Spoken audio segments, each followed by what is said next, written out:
कि आपकी मुख चंद्रमा द्वारा जनता का मोह अज्ञान अंधकार नष्ट हो गया है। किसका? जब तक भगवान को केवल ज्ञान नहीं होता है तब तक अंधकार का नाश नहीं होता।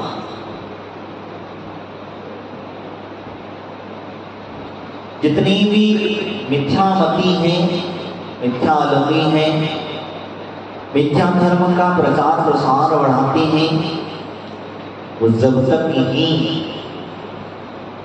उनका चलता है जब तक केवल ज्ञान रूपी सूर्य का उदय नहीं होता। भगवान महावीर स्वामी के पूर्व कुछ वर्षों में अन्य धर्म इतना बढ़ चुका था कि लोगों के सबको भूख लगी थी मेरे धर्म को सच्चा बताने की। सबको अपना अपना जो जिससे अनुयायी था, जिसका भक्त था, जिसकी भक्ति करता था, वो वही कहता था बस मेरे धर्म, मेरे गुरु, मेरे धर्म, देव, मेरे शास्त्र सब सच्चे हैं और लोगों को अपने प्रति आकर्षित किया करते थे और वही अपने बंधनों में बांध लिया करते थे। ऐसा हुआ करता था। उस समय पर भगवान महावीर स्वामी का जन्म ही नहीं हुआ था। भगवान पार्शनाथ का शासन चल रहा था और उस शासन काल में अंत समय पर भगवान महावीर का जन्म होने वाला था। उस समय पर ऐसी विविधताएं होने लगी।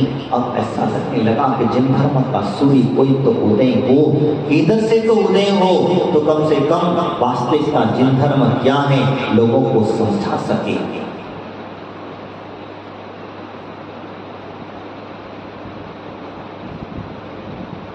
लेकिन हम आज स्थितियां कभी कभी ऐसी भी बन जाती हैं। सब अपने अपना प्रभाव जमाना चाहते हैं, सब अपना अपना बताना चाहते हैं। देखो हमारा धर्म कैसा है और क्या है, कितनी महत्वता है, कितनी चमत्कार है और क्या क्या इसके अंदर सारी चीजें बता करके लोगों को अपने प्रति आकर्षित कर लिया करते हैं।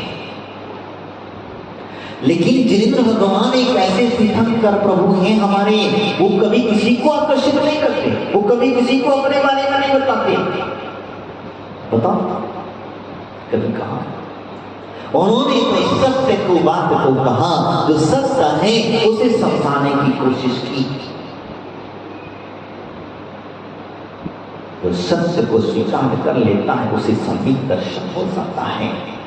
और सत्य की व्यवस्था को जहां जहां भी जाते, जिधर जिधर भी जाते, वो एक रूप पर नहीं, वह तो सामूहिक रूप में समझा दिया करते थे। क्योंकि सच को आज क्या, जहां सत्य है वहां आज नहीं आती है। इसलिए भगवान महावीर ने 7 तत्व आदि, 9 पदार्थ आदि का, जो 6 द्रव्य आदि का वर्णन किया, यही तो कारण था। लोकम सटकायम पद रहे सहिता, ऐसा सूत्र जो है गौतम स्वामी के इंद्रभूति के सामने जब 66 दिन तक भगवान की दिव्यदेश नहीं की तो धर्मेंद्र ने ये सूत्र ले जाकर के वो गौतम स्वामी जिसके पास 500 ब्राह्मण शिष्य थे उसके सामने ये सूत्र लग दिया। वो तो अंदर से क्या समझे, क्या बताएगा। व्यवहारिकता से जरूर तुम्हें आकर्षित कर सकते हैं, लेकिन वास्तविकता मूल सिद्धांतिक शास्त्रों से आपको आकर्षित नहीं कर सकते हैं। ये बात यहाँ पर समझ में आता है। लेकिन यहाँ वो कह रहे हैं कि भगवान आपका मुख रूपी चंद्रमा जब उदित हो जाता है, जान जाता है, तो मोह रूपी अज्ञान अंधकार अपनी आंख नष्ट हो जाता है। वास्तविकता यही तो है। जैसे जैसे भगवान का मुख गौतम स्वामी ने देखा, गौतम स्वामी ने जब भगवान महावीर स्वामी का मुख देखा और भगवान महावीर स्वामी का मुख ही नहीं देखा, उनसे जाकर के प्रश्न कर दिए प्रश्न कर दिया, क्योंकि कहा जाता है उस समय में, यानी कि जब तक गर्दन की हवा में भगवान की दिव्य देशना कैसे खुली? प्रश्न तुम्हारे मन में फिर खड़ा हो जाएगा, फिर तुम्हारे मन में प्रश्न खड़ा हो जाएगा। मैं आपको बता दो, भगवान आदिनाथ स्वामी के समय में भी उनकी समुद्र में भी गणधर नहीं थी, उनके समुद्र में भी गणधर नहीं थे। और भरत चक्रवर्ती जब भगवान के समुद्र में पहुंच जाते हैं और पहुंचते ही भगवान को नमस्कार करते हैं, और नमस्कार करने के पश्चात वो अपने कोठी में जाकर के बैठ जाते हैं, और वहां से उन्होंने जो भी जिनमें संख्यासा होगी जिन धर्म के बारे में जानने का इच्छा प्रकट की, भगवान की दिव्य देशना आज समय में भी फिर गई। भगवान आदिनाथ स्वामी की आज समय में दिव्य देशना फिर गई। उनके साथ में उनके भाई ऋषभसेन, समझ में आ रहा है ना? भगवान आदिनाथ के पुत्र ऋषभसेन भरत चक्रवर्ती के भ्राता ऋषभसेन भी साथ में गए हुए थे। और जैसे ही भगवान की दिव्य देशना सुनी, भगवान की दिव्य देशना सुनते ही उनके अंदर में तिलोरी खाए वैराग्य जागा, और वैराग्य जागा तो जागा भगवान के समक्ष जाकर के दोनों हाथ जोड़ करके कह दिया, हे प्रभु दीक्षा सलाम। भगवान तो दीक्षा देते नहीं है, भगवान किसी को दीक्षा नहीं देते।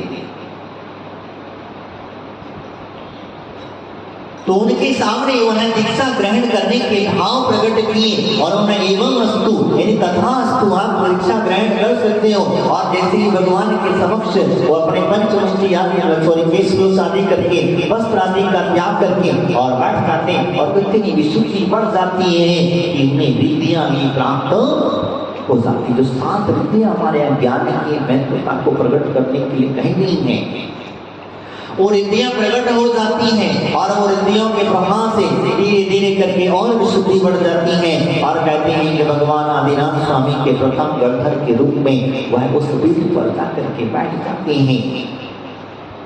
तो भगवान आदिनाथ स्वामी के समय पर भी गणधर प्रारंभ में नहीं थे, लेकिन भरत चक्रवर्ती महापुरुष थे। और हमारे आचार्य ने कहा है, महापुरुष जब जब भी समुद्र के अंदर आती हैं तो आज समय में भी दिव्य ध्वनि फिर जाया करती है। समझ में आ गया? अभी भी नहीं आया। तो गौतम स्वामी के समय पर ऐसा कौन महापुरुष था?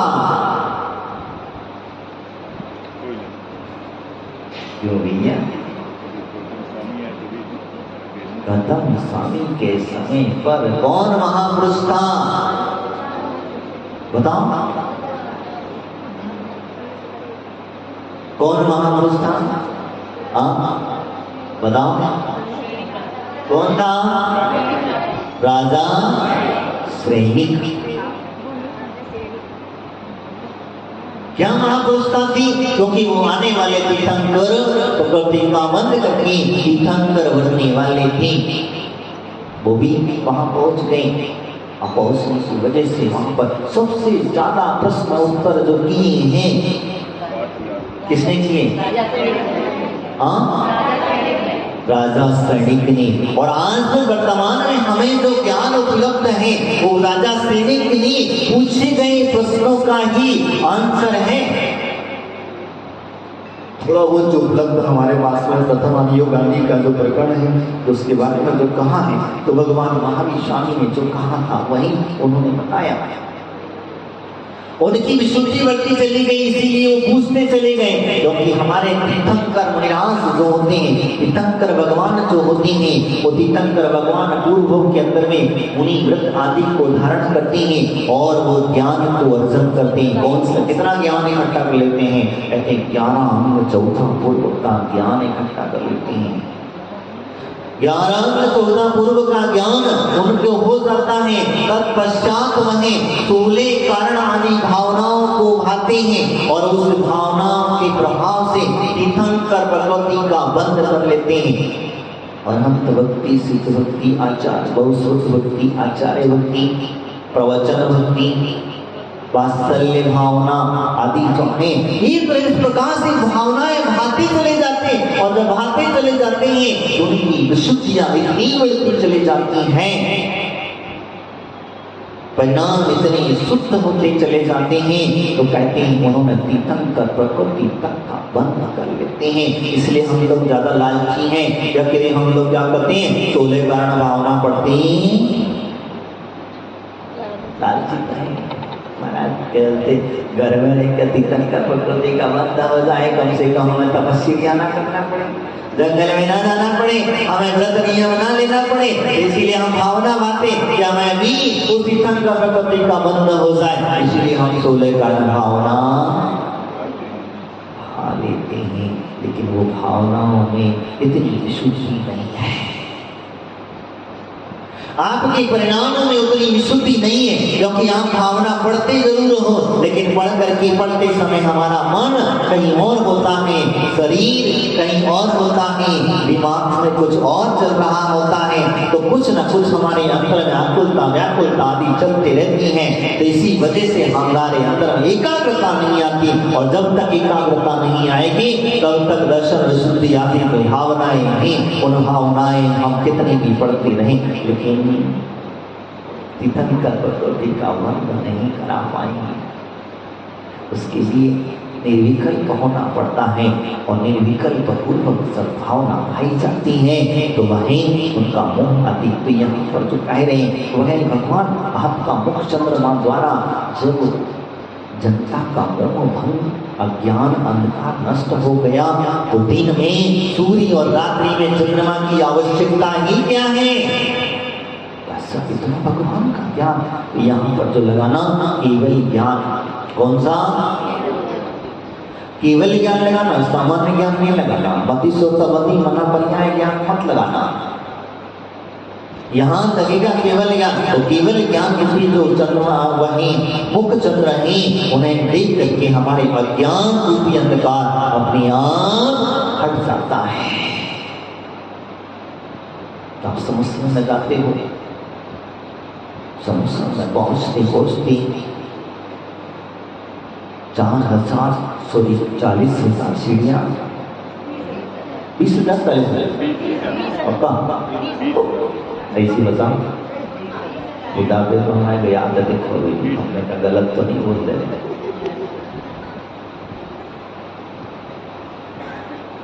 तो 20,000 सीढ़ियां जो हैं, लंगड़ा लूला अंधा बहरा सब चल जाता है। इसके प्रभाव से भगवान के रूप में जो मोह अंधकार का नाश कर कह रहे हैं, तो वो वहां पहुंच जाता है। और दूसरी बात एक और समझ लेना, वहां चढ़ तो जाता है लेकिन अंगहीन नहीं रहता, इतनी बड़ी बात है। और वहां पहुंच करके इतना ज्ञान अर्जन कर लेता है। तो भगवान के समुद्र में जाकर के वो केवल ज्ञान रूपी सूर्य जो है जब उदय हो जाता है, तो अन्य धर्मावलंबी है, अन्य दर्शनवादी है, अन्य धर्म को मानने वाले लोग हैं, वो लोग अपने आप रास्ता छोड़ करके रास्ता भटकने वाले लोग सोचते हैं अपने रास्ते पर आ जाते। भगवान आदिनाथ स्वामी को जब केवल ज्ञान हो गया, समझ में लग गया, जितने भी राजा भ्रष्ट हुए थे, सिर्फ एक जीव को छोड़ करके जितने भी राजा भ्रष्ट हुए थे वो सब आकर के पुनर्दीक्षा आदि को ग्रहण कर लेते हैं, और भगवान के समुद्र में पहुंच करके अपना आत्मा कल्याण कर लेते हैं, आत्मा का बोध कर लेते हैं। कई स्वर्ग चले जाते हैं, कोई मोक्ष चले जाता है भगवान के साथ। तो ये व्यवस्थाएं हुआ करती हैं। तो भगवान महावीर स्वामी के समय पर भी कई लोगों के मन में विचारधाराएं ज्यादा चलती थी। कहते हैं दो परंपराएं अधिक विकास हुआ करती थी, एक बौद्ध एक जैन।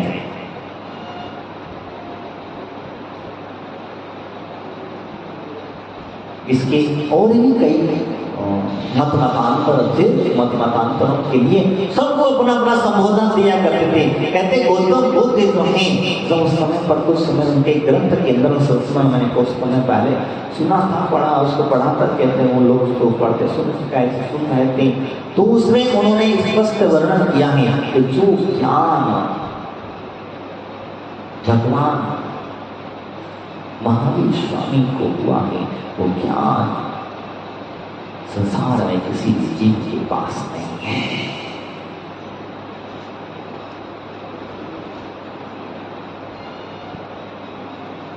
हालांकि कहते हैं दोनों मौसेरे भाई थे,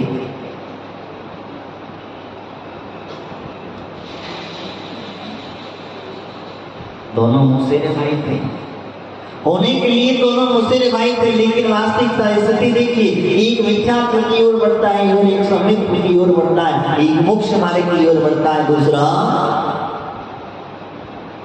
अपना अपना रास्ता प्रशस्त कर लेते हैं। यहाँ वही मैं आपसे कह रहा, मोह को अज्ञान का अंधकार